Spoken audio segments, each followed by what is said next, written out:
Preview season rolls on here in 2026, and today it's all about the Cincinnati Bearcats, a team that goes into 2026 with really confusing expectations. I mean, this is a team that last year made a bowl game and ended up going 7-6 after losing to Navy. What is the future surrounding this program? Is Scott Satterfield the answer, or will we start to kind of see things start to taper down as things go? We'll talk a little bit about that and much more here on today's episode. So make sure you guys stick around. Make sure if you're new around here, you leave a like, subscribe, comment down below. We've got content rolling out every single day as we are in the midst of 68 teams and 68 days, which is preview season, where we cover every single Power 4 team, including Notre Dame, and preview everything there is to know about these programs as we lead closer to the college football season.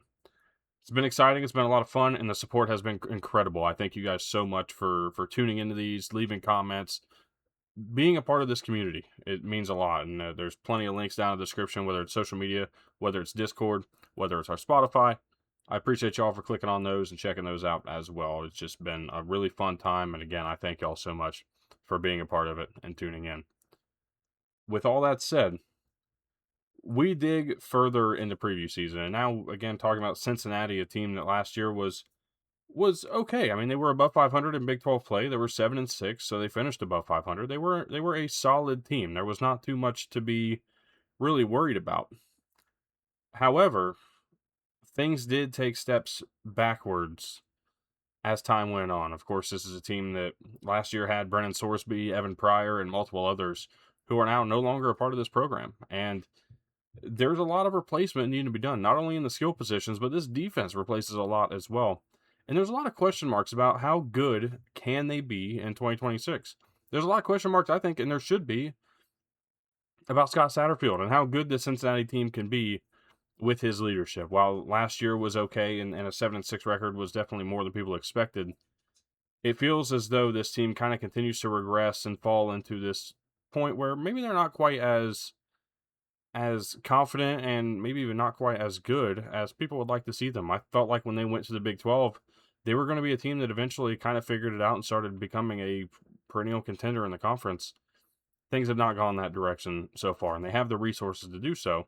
So the question becomes, how long is the leash? How much patience do you have with what has been below average coaching, to say the very least? You look at this team going into this year, again, 7-6 record, 58th overall recruiting class, 41st in the transfer portal, 25 recruiting commitments, along with 22 portal commitments. There's a lot of new on this roster, and it starts in a handful of positions. Quarterback specifically, we're going to see a new quarterback. We're certainly going to see new running back and essentially an entirely new wide receiver room after the majority of guys last year have transferred out and found other places to play. It's going to be very interesting to watch. So let's go ahead and talk about it. Starting with what this team was last year. And this team last year was a pretty solid offense, a 30.3 point per game average, top 50 in points per game, yards per game, rush yards per game. You see the numbers. They were decent. The passing game was not perfect, 67th in college football, but they did enough. And that was what kept them above 500. That was what kept them kind of rolling, because this defense, for lack of a better term, was just not good. They were pretty bad, and there was a lot of talent on this team too, which you would have thought this team took steps forward. I mean, you had Dante Corleone, you had Jake Golday, amongst many others who were very solid pieces of this defense who are now gone either to the NFL or finding other places to play. And this defense couldn't figure it out there. How are we to expect them to be better in 2026? When the majority of this team is transfers, a lot of the there are multiple starters who are coming from last year's roster, but do we expect that improvement? This was a team below the top 100 in rush yards per game allowed. They were just inside the top 100 in yards per game allowed at 93rd, 74th in points per game allowed, and 69th in pass yards per game allowed. I mean, they just were not good defensively, plain and simple. And they really got bit when they played teams that knew how to run the ball. And that includes the Navy game that they just really didn't feel like they had much of a chance in, even though they should have been the team that was better. Penalties killed this team at times last year, 7.1 of those per game. And then the turnover margin, right around even, negative 0.3 turnovers per game in terms of the margin. This team was okay. It's simply okay. They were middle of the road. How do they translate that into this year and either get better or worse, or how do they even maintain what they were able to do last year and repeat a 7-6 or 8-5 or just let's just cut it at 7-5 regular season? How do they maintain that? Well, we can talk a little bit about it by going into this offense. And this offense led by Nick Cardwell and Pete Thomas, both of these guys co-offensive coordinators.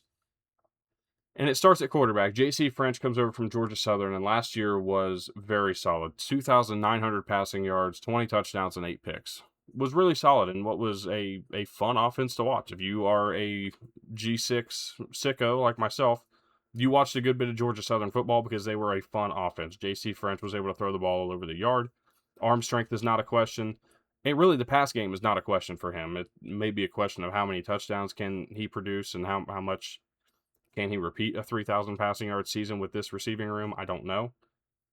But there are a lot of questions. There should be a lot of excitement about the quarterback position. I think that he takes the arm ability to another level from what Brennan Sorsby could.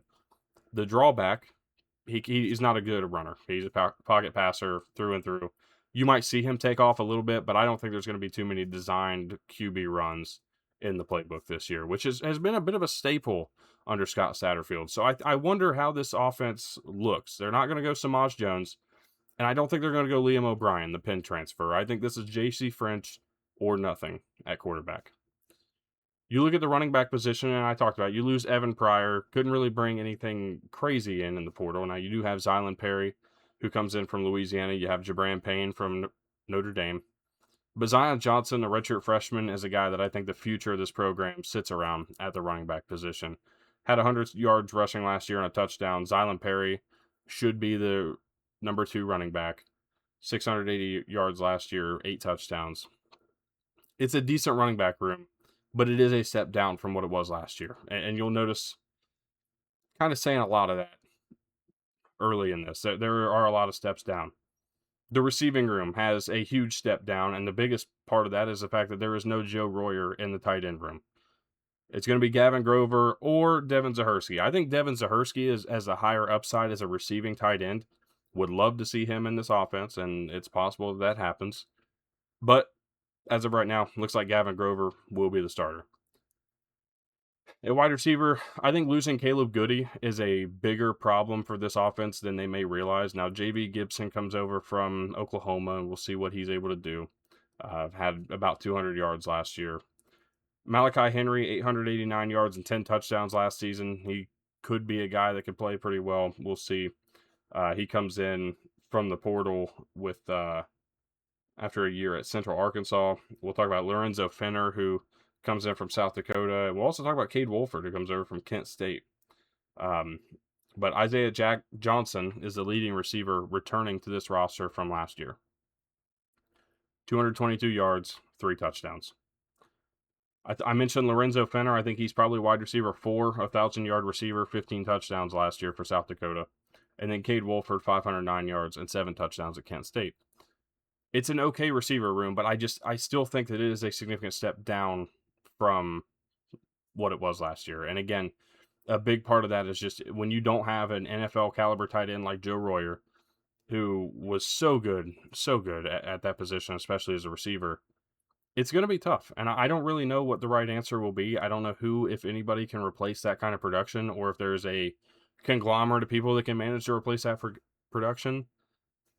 I just don't know. I have a lot of questions about it. So I think this team leans on the run game a little bit more. I think they're going to lean on Zion Johnson, who, if I'm being honest, I think he has potential to be a 1,000-yard rusher. If he hits the way that he should, he could be a 1,000-yard rusher. And if he's not, Zylan Perry can step in, but I don't think he has that in his tank. I think it's Zion Johnson or nothing at running back, and I really think that the offense is going to run through him.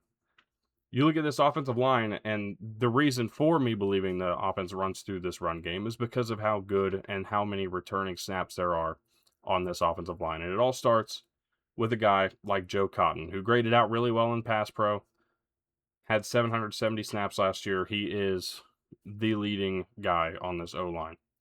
But it doesn't just stop there. You look at Evan Tangisdal, who was really solid last year. As a matter of fact, one of the best guards in college football in run blocking. One of the best guards in college ball. Evan Tangenstall is going to be a guy that I think will help a lot in this run game. Xavier Lazawicki, not a starter last year, but really solid in pass pro, has a good run blocking foundation. I think Xavier Lazawicki can be a really solid piece as well at center.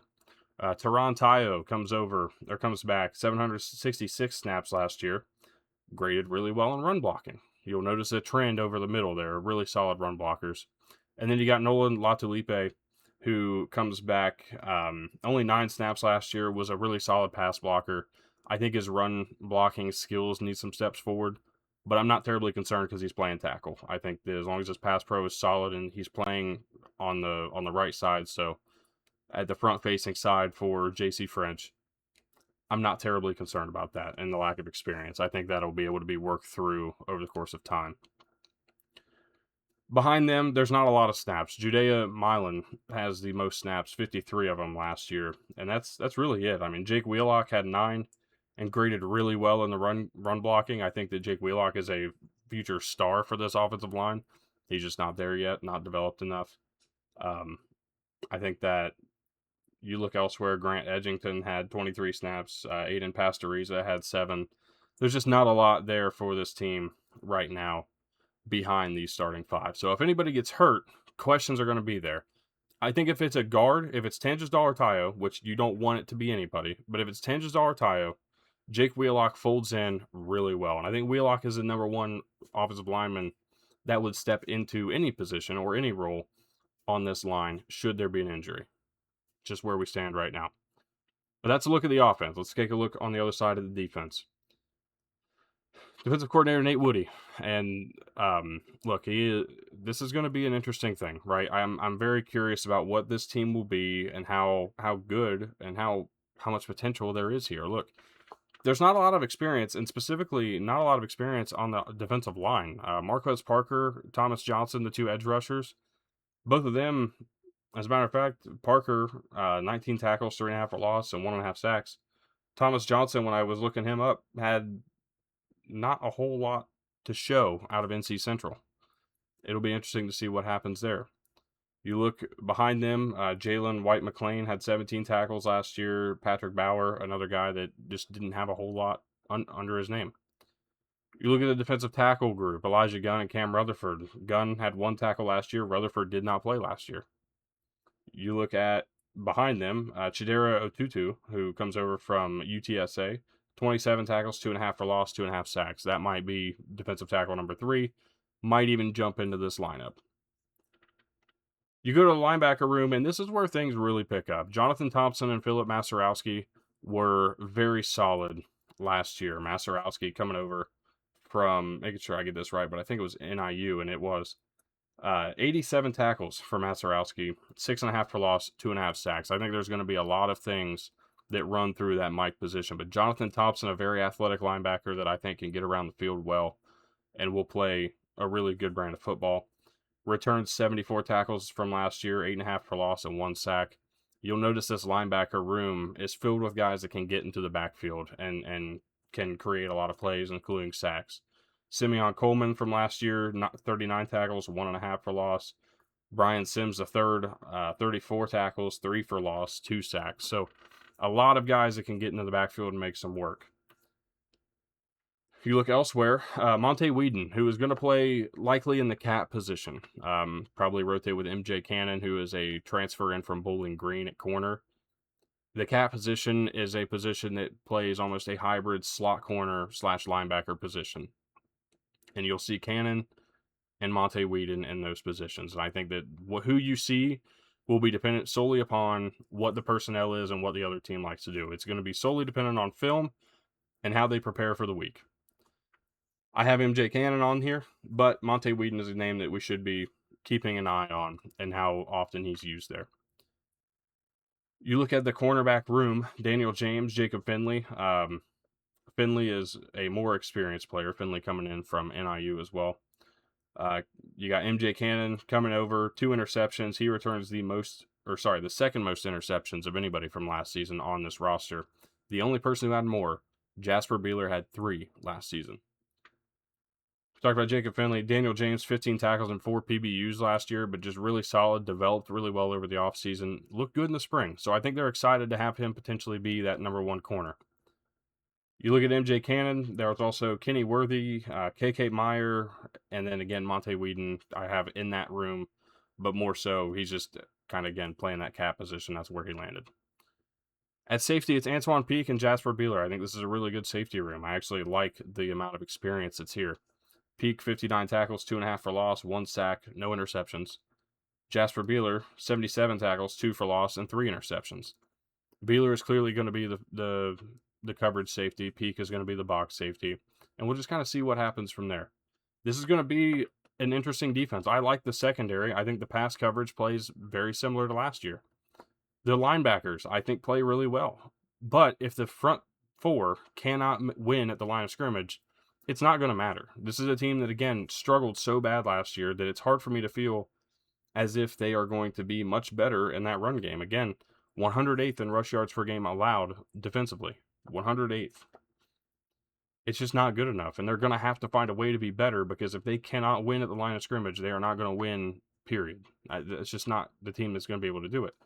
I don't think they match 30.3 points per game, and I don't think they match 400 yards per game unless J.C. French and this wide receiver room connects and quickly. And I just don't think it's there. I don't think this team's going to run the ball at will on anybody. I think they'll match 176 yards per game. I think they'll probably run very well. But if there's no respect to the pass game, which I think, again, and I'm saying this hypothetically because there probably will be respect to the pass game, just simply given what J.C. French is able to do and the arm strength that he possesses, he's going to, and any throw is possible. However, if they can't figure out how to throw the ball, and if they struggle early in the season, that respect is going to start going away. And when you play the teams that are better, which you get a few early in the season, talking about Kansas State and Arizona before the bye week on October 10th, I mean, those are going to be 2 games that probably kill some confidence, because those are 2 teams that are very physical. And then you're going to follow that up with a more physical team on the road after the bye against West Virginia. I mean, this is a tough schedule, simply because every team on this schedule can expose the weakness, which is the run defense. Every team on this schedule has the ability to do it. So why don't we just go take a look at it? It starts on September 5th. They face Boston College. I've had a very big back and forth about this game, and I've changed my mind since doing the Boston College video. So if you saw that, you could probably throw out what I said. Western Carolina, it's a solid FCS program. As a matter of fact, I think they're a SoCon favorite this year. Miami, Ohio, that game is played in what I know is Paul Brown Stadium. I don't even know what the name of that stadium is called anymore, but they're playing at a neutral site, technically, down in Cincinnati. Kansas State at home, Arizona on the road, bye week, West Virginia on the road, Texas Tech and Utah at home and back-to-back weeks before going on the road for back-to-back weeks with Houston and Iowa State. Colorado for Senior Day, BYU for the final game of the season. The win total is 5.5. The Big 12 championship odds are plus 8,000. Those are pretty low, honestly. And I'm not saying they're low for what they should be. I think they're probably even higher than I expected them to be. But they're low. They're, I think, bottom 3 or 4 in the conference. National championship odds plus 125,000. That's actually the highest I've seen, and it's gone up. We've seen a lot of plus 100,000s as time's gone on, and over the last few days, those numbers have bumped up to plus 125,000. So if you saw plus 100,000 before now, those numbers are likely plus 125,000 now. So with that said, a 12-game prediction, as always here. We get into it, and it starts with this Boston College game. I'm giving them a win. I think the run game specifically will help them win this game. I just think that they will be able to make more things happen. And I'm really trusting this passing game. I think that they are going to be able to take advantage of this Boston College defense, make a lot of plays happen. They'll start 1-0. Follow that up with a win over Western Carolina. Tough team, going to be a fun game, I think. But at the end of the day, this is an FBS team playing an FCS team. Upsets are extremely unlikely. I'm not pulling one, and I never really do. Miami, Ohio, neutral site. I don't think it matters. I think they get the win here. I'm bought in early in the season. I think they'll get things done and do a lot of things right in these first 3 games. But things get difficult right after this. They're going to play Kansas State at home. Colin Klein, new head coach at K-State. And I think that this is where the beginning of the troubles happen. I talked about it. Teams that win at the line of scrimmage, and there's a ton of them on the schedule. K-State is one of them. K-State's going to be the first loss of the season. On the road against Arizona, West Coast game. I don't even care what time this game kicks off. Arizona is a physical team with a very talented roster. I think Arizona is going to win this game. It'll probably be, I don't think it's going to be a close game, if I'm being honest. I just think Arizona is going to be that much better. A bye week before you play West Virginia. This is essentially a rivalry game. Old Big East foes that don't like each other, want to win every time they play each other. I just think this West Virginia team is going to be better than they were last year. And I think that the physicality of this team, again, we talked about winning at the line of scrimmage. That's Rich Rod's MO. And I don't think that they're going to be as bad as they were last year at doing so. West Virginia is going to get the win. You follow that up against Texas Tech. I'm not worried about a lack of Brennan Sorsby at Texas Tech. It was going to be an interesting game to watch Sorsby return to Nippert Stadium and see how he would have been welcomed into that place. Doesn't matter anymore. Whether it's Will Hammond or Kirk Francis, I don't really care. I think that this Texas Tech team is just more talented. They'll get the win. Utah at home gives me a little bit of hope that I think Cincy could pull an upset here. But I like Morgan Scalley. I like the overall style that he brings to the table. And I just like the general style of this Utah program. Physical, ground and pound offense, which you're going to expect a lot of with Devin Dampier and Wayshawn Parker both returning. The wide receiver room got picked apart a little bit by Jason Beck when he left. So it really does leave a lot of concern for Utah in their passing game. Thankfully, Cincinnati's biggest struggle is the run game. I think that that's going to continue. It'll be a Utah win. At Houston, I've talked so much that people are probably sick of hearing me and telling you how excited I am for Houston this year. I think Houston's going to be able to get the job done at home. A road trip to Ames against Iowa State. Jimmy Rogers comes in with his work cut out for him. And we haven't got to Iowa State yet. That's still a couple weeks away, I think. But when we do, I'll explain a little bit more just why I'm so low on this team. But I don't think year one for Jimmy Rogers is going to be very good. I think Iowa State, that will be the first Big 12 win for Cincinnati. Coming back home and playing Colorado. I actually like this matchup a lot. I think this is a very close game and probably will be a pick-em by the time it rolls around unless Colorado just goes apeshit and ends up being a really good team. It's not going to happen. I think these two teams will be very evenly matched, very fun to watch, and this could be a really good game. I think that Colorado gets the win, though. Spoils Senior Day. At BYU to close it out, I don't think it's going to be a close game. 4-8, 1-8 in Big 12 play. And I got to be honest, I think that this is the end for Scott Satterfield. The program is just not going the right direction. And I've said it, I kind of hinted at it, but I just do not think that this is the right match. I never have, but I certainly don't. The more they lose in the portal, and the more they are losing in recruiting and just really not being able to kind of maintain what they were hoping to be, which again, the Scott Satterfield style just doesn't work that well anyways at the Power 4 level. It hasn't worked at Louisville. It hasn't worked at Cincinnati. I mean, it's really quarterback and personnel dependent, and he can't keep the personnel he needs to make it work. It's been a problem since he was at Louisville. He was probably a year away from being fired at Louisville had he not jumped ship and just went to Cincy anyways. It's just not a good fit. And as much as I would love to like him, I know he was really good at App State, but that's kind of the program that he belongs at in terms of where he can succeed. I just don't see it happening here. And we'll see. We'll see what Cincinnati does and how they might reset. But with that said, 4-8, 1-8 is the record and the prediction for this Cincinnati team this year. So let me know, Cincinnati fans. You know your team better than I do, as I always say, and I do believe it. That's why the comment section is there. You guys can inform me and other viewers exactly what I might have missed. You know, there's always something. Look, as much as I'd love to cover 138 teams and do it as perfectly and flawlessly as possible, I understand that it can't happen. Believe me, I'm a perfectionist. I would love for everything to be right, but sometimes things do get missed. And it happens. But I appreciate y'all for tuning in. I appreciate your patience. And I hope that you guys will, again, help me be a little better informed and help other people be a little better informed as well if there's something that was missed. Coming up tomorrow, we've got a great doubleheader for you. UCLA coming out first thing in the morning. LSU coming out 6 p.m. tomorrow night. And then we get into the ACC once again, where we'll cover Louisville. And another year for Jeff Brom and another interesting portal class. I'm excited to talk about that Louisville program a little more on Monday, the 29th. So a lot of fun coming up for the next Big 12 team. That'll be TCU. So Big 12 fans and specifically TCU fans, don't miss out. That'll be the next one, Tuesday, June 29th. So thank you all so much for tuning in. Have a great rest of your day. We'll see you tomorrow, first thing in the morning, 9 a.m., with the UCLA Bruins season preview and prediction.